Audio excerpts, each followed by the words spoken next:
think that social media certification doesn't mean that the person knows how to do social media, but I think it's a good foundation for people to get educated about it, and then take that education and do some experience to learn how to really do it. So I do think it's a good thing.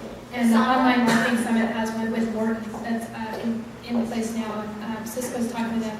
I've been talking to them about possibly creating a Cisco certification program that we can roll out internally, because I think it's a great way to kind of formalize an education. They get that based on, just like we all learn marketing, because you go to marketing school doesn't mean you know marketing. So it's Online Marketing Summit that you like. Online Marketing Institute, sorry. Online Marketing Institute has, there's just one example, they have a deal with Wharton Business School where they have a certification program.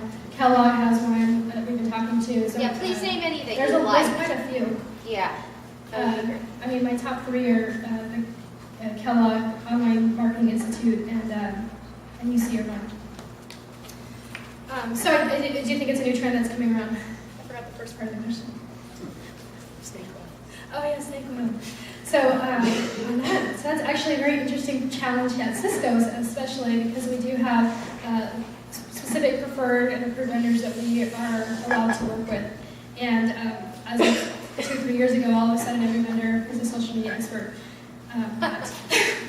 So it is, I mean, we're limited to working with these vendors, and so it is a challenge where we realize this. So luckily, in this new social media group that I mentioned at a corporate level, one of the top items on our list is to go through a vendor process. So if you guys are social media vendors, FYI, this is going to be happening soon at Cisco, a way to get in, to review all of the social media vendors, and as for us to go through a selection process of who are the top 3 to 5, whatever, however many vendors we actually select to add to our approved vendor list. So we can work with people who really know what they're doing, because I think that there are a lot of vendors out there who are just trying to ride on the snake-tails of other companies who are doing their experiments, and they're trying to say that they know what they're doing when they don't.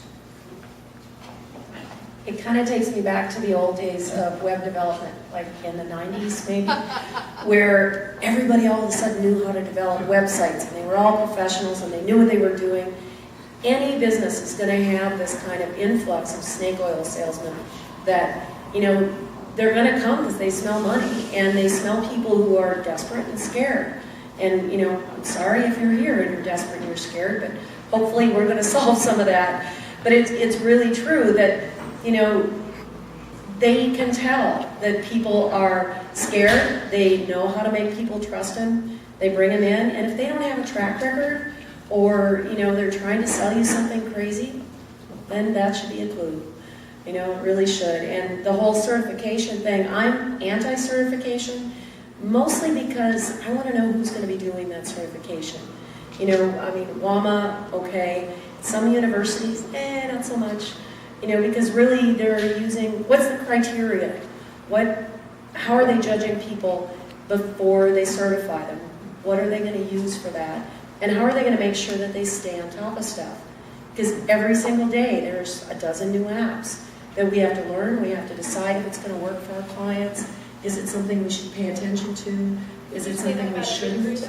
I mean, doctors the same way. Yeah, but doctors, there has to be some kind of follow-up. How are they going to stay certified? How are they going to stay on top of things? And I think that has to be built into the certification criteria. Right now what people want is something to put on the wall so they can get more jobs. And I'm totally against that.